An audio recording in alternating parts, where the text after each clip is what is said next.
Welcome to Physics Inside Out.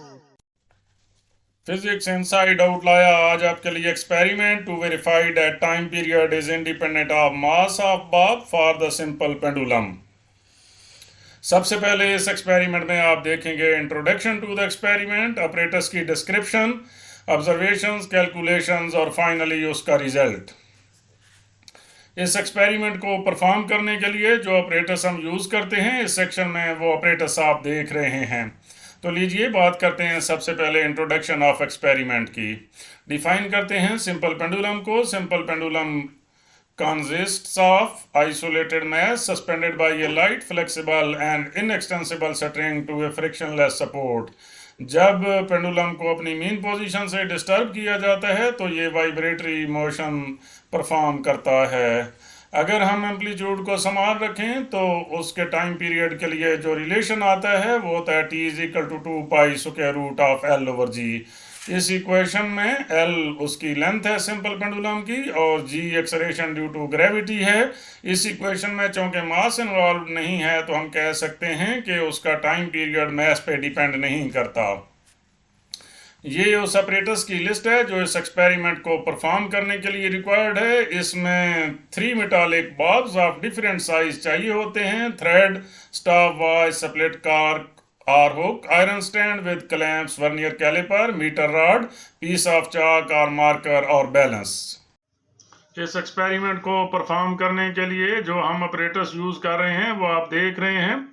ये हमारे पास spring balance है जिसकी मदद से हम इन बॉब्स का मैस मेजर करेंगे। इस एक्सपेरिमेंट में 3 डिफरेंट मैसेज हम यूज करेंगे क्योंकि हमने साबित ये करना है कि मैस जो भी हो टाइम पीरियड सेम आएगा, कि मैस टाइम पीरियड पे डिपेंड नहीं करता।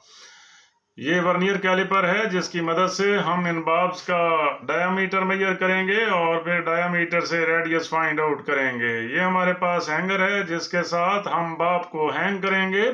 ये स्टॉप वॉच है जिसकी मदद से हम टाइम पीरियड मेजर करेंगे। ये स्टैंड है। ये हमारे पास मीटर रॉड है जिसकी मदद से हम स्ट्रिंग की लेंथ मेजर करेंगे और ये वो प्रैक्टिकल नोटबुक है जिसके मुताबिक हम ये एक्सपेरिमेंट परफॉर्म करेंगे।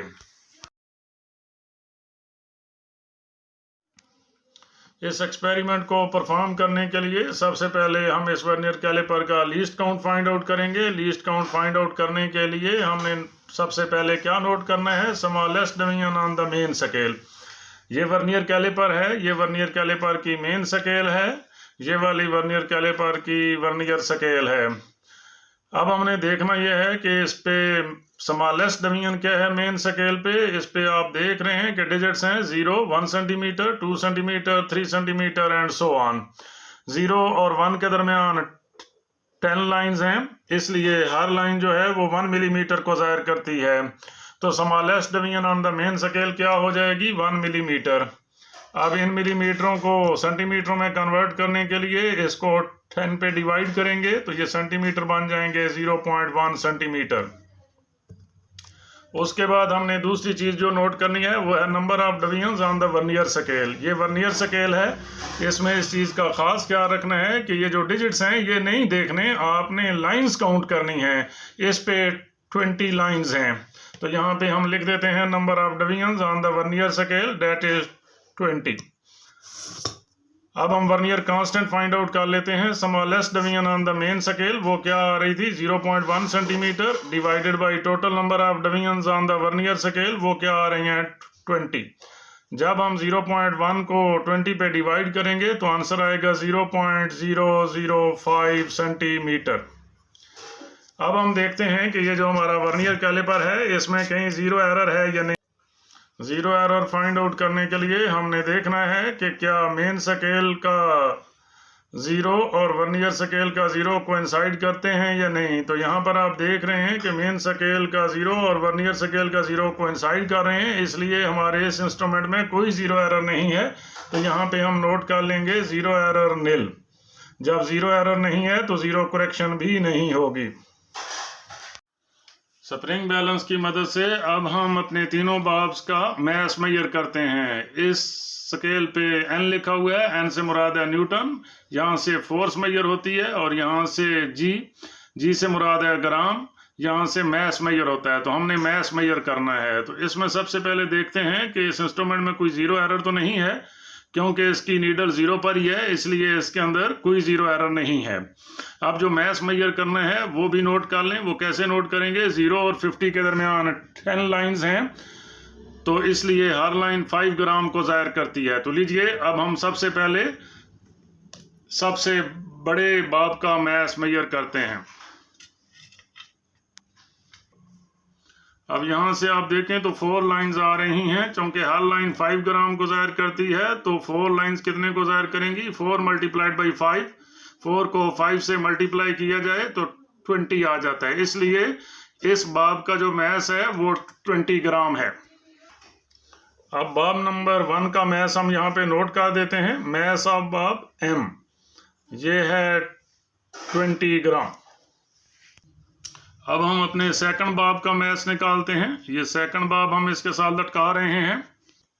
अब आप देख रहे हैं कि हमारे पास 3 लाइंस आ रही हैं, तो ये 3 लाइन कितने ग्राम्स को ज़ाहिर करेंगी? क्योंकि हर लाइन 5 ग्राम को ज़ाहिर करती है, तो हम क्या करेंगे? 3 मल्टीप्लाइड बाई 5, 15 ग्राम। इसको हम नोट कर लेते हैं ऑब्जर्वेशन टेबल में। सेकंड बाब का हमारा मैस हो गया है 15 ग्राम। अब हम अपने तीसरे बाब का मैस भी डिटरमिन करते हैं। ये तीसरा बाब अब हम लटका रहे हैं इसके साथ। यहाँ से आप लाइंस नोट करें तो हमारे पास 2 लाइंस आ रही हैं, तो इसका मैस क्या हो जाएगा? 2 मल्टीप्लाइड बाई 5, 10 ग्राम। इसको भी नोट कर लेते हैं। तो ये जो तीसरा बाब था उसका मैस हो गया 10 ग्राम। अब हम इन तीनों बाब्स का डायामीटर मेजर करते हैं। पहले फर्स्ट बाब का, जिसका मैस 20 ग्राम था, ये हमारे पास वो बाब है। अब इसको हम यहाँ पर एडजस्ट करते हैं वर्नियर कैलिपर के जाज के अंदर। ये एडजस्ट कर दिया, यहाँ से लॉक कर देते हैं। अब हम इसकी रीडिंग नोट करते हैं। ये आप नोट करेंगे कि जो हमारी मेन स्केल है उसकी कितनी लाइंस आ रही हैं वर्नियर के 0 से पहले। ये वर्नियर का 0 है, उससे पहले अगर आप मेन स्केल देखें तो ये 1 से आगे 7 लाइंस हैं, तो ये 1.7 सेंटीमीटर हो जाएगा। और वर्नियर स्केल की कौन सी लाइन हमने काउंट करनी है? वो जो मेन की किसी भी लाइन के साथ सही कोइंसाइड कर रही हो, तो वो लाइन नंबर 5 है। तो हमारी रीडिंग क्या हो जाएगी? 1.7 प्लस 5 मल्टीप्लाइड बाई 0.005। अब इसको अगर हम सॉल्व करें तो आंसर आता है 1.725। इसको हम यहाँ पर डायामीटर ऑफ बाब में नोट कर लेते हैं, 1.725। डायामीटर नोट हो गया 1.725 सेंटीमीटर। अब हम अपने सेकंड बाब का डायामीटर मेजर करने जा रहे हैं, जिसका मैस था 15 ग्राम। तो अब इसको भी उसी तरह हम वर्नियर कैलिपर के जाज में एडजस्ट करते हैं। एडजस्ट करने के बाद यहाँ से इसका लॉक कर देंगे ताकि ये हिलने ना पाए। इसमें से भी रीडिंग नोट करते हैं। अब यहाँ से इस बाब के डायमीटर के लिए आपने रीडिंग नोट करनी है। मेन स्केल की रीडिंग वर्नियर के 0 से पहले पहले क्या आ रही है? ये 1 है। आगे वर्नियर के 0 से पहले पहले 4 लाइंस आ रही हैं, ये हो जाएगा 1.4। अब इसमें ऐड क्या करना है कि वर्नियर स्केल की कौन सी लाइन कोइंसाइड कर रही है, तो वो 14 नंबर लाइन कोइंसाइड कर रही है। तो 14 को हम 0.005 से मल्टीप्लाई करके 1.4 में ऐड करेंगे। जब 14 को 0.005 से मल्टीप्लाई करके 1.4 में ऐड करेंगे, जवाब आता है 1.47। अब इसका डायमीटर 1.47 हम अपनी ऑब्जर्वेशन टेबल में यहाँ पे नोट कर लेते हैं। ये डायमीटर नोट हो गया 1.47। अब जो हमारे पास बाब था जिसका मैस था 10 ग्राम, उसका हम डायमीटर मेजर करने जा रहे हैं। ये जो बाब था इसका मैस था 10 ग्राम। इसको भी आप इनके जाज में एडजस्ट करते हैं। जाज में एडजस्ट करने के बाद यहाँ से लॉक कर देते हैं। उसके बाद इसकी रीडिंग नोट करते हैं। अब यहाँ से हमने रीडिंग नोट करनी है, तो आपने देखना है कि वर्नियर के 0 से पहले मेन स्केल की रीडिंग क्या आ रही है, तो ये 1 है और 1 के बाद एक स्मॉल लाइन भी आ रही है, तो ये रीडिंग हो जाएगी 1.1। अब इसमें हम क्या करेंगे कि देखना है कि वर्नियर की कौन सी डिवीजन सही कोइंसाइड कर रही है मेन की किसी भी लाइन के साथ। तो वो हमारी 8 नंबर लाइन कोइंसाइड कर रही है। तो 8 को 0.005 से मल्टीप्लाई करके 1.1 में ऐड कर देंगे। जब 8 को 0.005 से मल्टीप्लाई करके 1.1 में हम ऐड करेंगे तो आंसर आएगा 1.14। अब 1.14 को हम यहाँ पे अपने डायामीटर वाले टेबल में नोट कर लेते हैं। तो ये डायामीटर नोट हो गया 1.14। अब हम रेडियस फाइंड आउट करते हैं बाब का। रेडियस कैसे फाइंड आउट करेंगे कि ये जो डायामीटर है इसको 2 पे डिवाइड कर देंगे। 1.725 को जब 2 पे डिवाइड करेंगे तो आंसर आएगा 0.8625। 0.8625। जब 1.47 को 2 पे डिवाइड करेंगे तो आंसर आएगा 0.735। 1.14 को जब 2 पे डिवाइड करेंगे आंसर आएगा 0.57। अब आप स्टॉपवॉच को इस्तेमाल करने का तरीक़ाकार भी देखें कि ये जो यहाँ पे बटन है ये स्टार्ट वाला और स्टॉप वाला है। इसकी मदद से आप स्टार्ट भी कर सकते हैं। देखें मैं स्टार्ट कर रहा हूँ तो स्टॉपवॉच से यहाँ से काउंटिंग शुरू हो गई है। अब मैं दोबारा इसी बटन को प्रेस करूंगा तो ये स्टॉप हो जाएगा। ये स्टॉप हो गया। ये वाला बटन जो है ये रीसेट वाला बटन है। अब इसको मैं प्रेस करूंगा तो ये वापस रीसेट हो गई है, 0 पे आ गई है। अब हम इसकी लेंथ मेजर करने जा रहे हैं हुक समेत। हुक की और इस थ्रेड की लेंथ जो आ रही है वो आ रही है 57। अब 57 को हम अपने ऑब्जर्वेशन टेबल में नोट कर लेते हैं। यहाँ पे अब हमारे पास लेंथ आ गई थी 57, length of thread plus hook. अब इसमें रेडियस भी ऐड करना है तो 0.86। सिंपली हम पॉइंट के बाद 2 डिजिट्स यूज करेंगे तो 57.86 इसकी लेंथ आ गई है। अब इसके लिए हम टाइम पीरियड 10 वाइब्रेशंस का नोट करेंगे, एक दफ़ा भी दूसरी दफ़ा भी, फिर उनका मीन फाइंड आउट करेंगे। अब यहाँ से हम इसका एम्पलीट्यूड नोट करते हैं कि सिंपल पेंडुलम का एम्पलीट्यूड कितना रखना है। यहाँ पे इम्पॉर्टेंट प्रिकॉशन है जिसको आमतौर पे इग्नोर कर दिया जाता है, जिसकी वजह से रिजल्ट सही नहीं आता। इम्पॉर्टेंट प्रिकॉशन क्या है कि ये जो तीनों बाब्स हैं इनके लिए जब आपने टाइम पीरियड मेजर करना है तो तीनों के लिए एम्पलीट्यूड सेम रखा जाए। तो यहाँ पर हम तीनों के लिए एम्पलीट्यूड सेम रखेंगे। यहाँ पर हम देख रहे हैं कि ये बाब जो है ये 11 सेंटीमीटर पे है, इसलिए इसका एम्पलीट्यूड 11 सेंटीमीटर हो जाएगा। हम इसको यहाँ से यहाँ तक ला के छोड़ेंगे तो ये वाइब्रेट करेगा और इसका हम टाइम नोट करेंगे 10 वाइब्रेशंस का, एक दफ़ा भी और दूसरी दफ़ा भी उसका मीन फाइंड आउट करेंगे और वहां से फिर टाइम पीरियड फाइंड आउट कर लेंगे।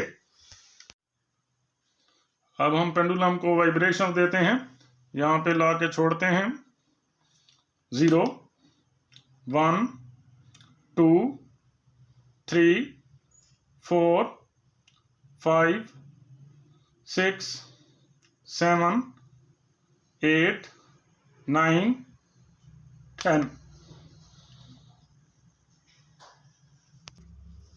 ये हमारा टाइम आ रहा है 15.13, तो इसको यहाँ पे नोट कर देते हैं 15.13। अब हम सेकंड टाइम इसका टाइम पीरियड नोट करने के लिए उतने ही एम्पलीट्यूड तक वाइब्रेट करते हैं।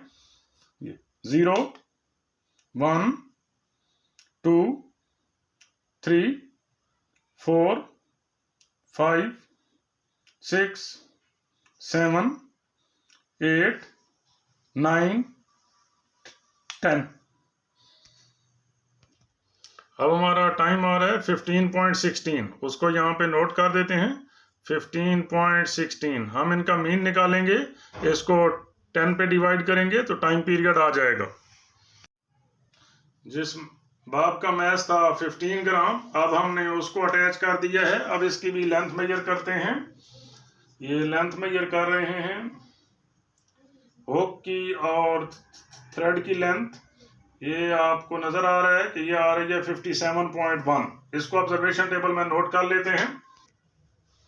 अब इसको यहाँ पे length of thread plus hook जो आ रही थी वो आ रही थी 57.1।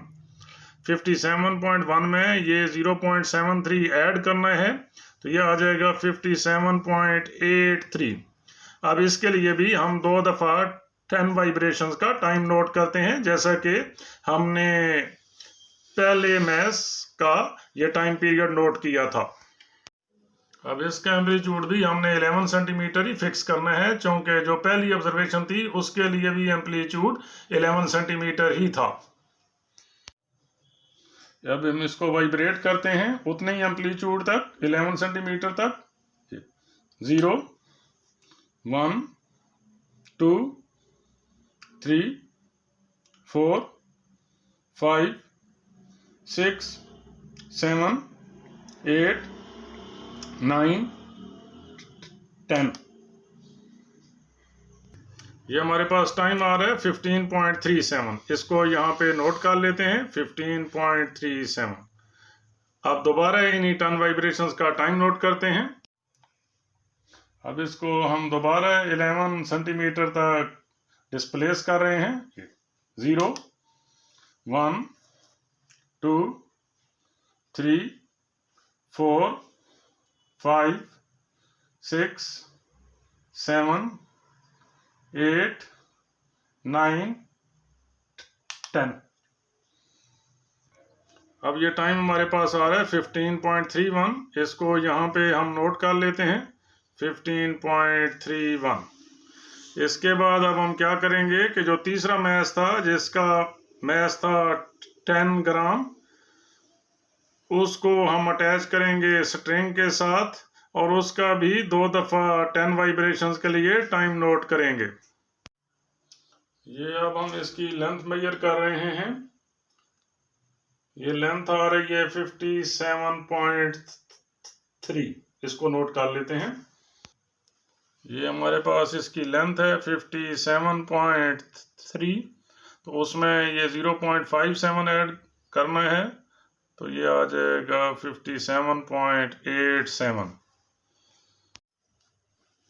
अब यहाँ पर हमने वो बाब अटैच किया हुआ है जिसका मैस है 10 ग्राम। उसका भी एम्पलीट्यूड ऑफ वाइब्रेशन उतना ही रखना है जितना हमने पहली दोनों ऑब्जर्वेशन में रखा था, यानी 11 सेंटीमीटर।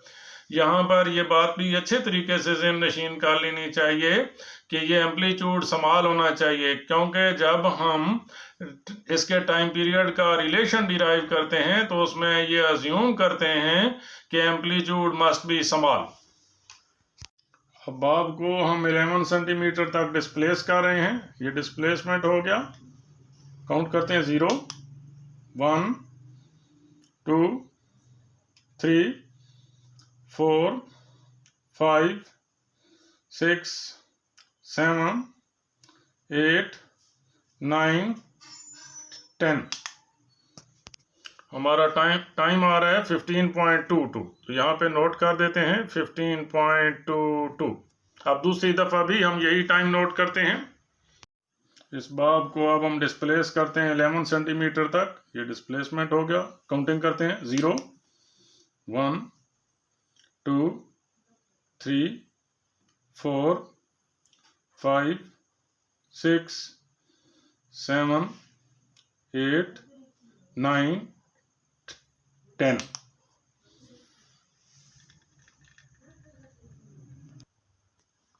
हमारा टाइम आ रहा है, इस पे आप देख रहे हैं 15.22। इसको नोट कर लेते हैं 15.22।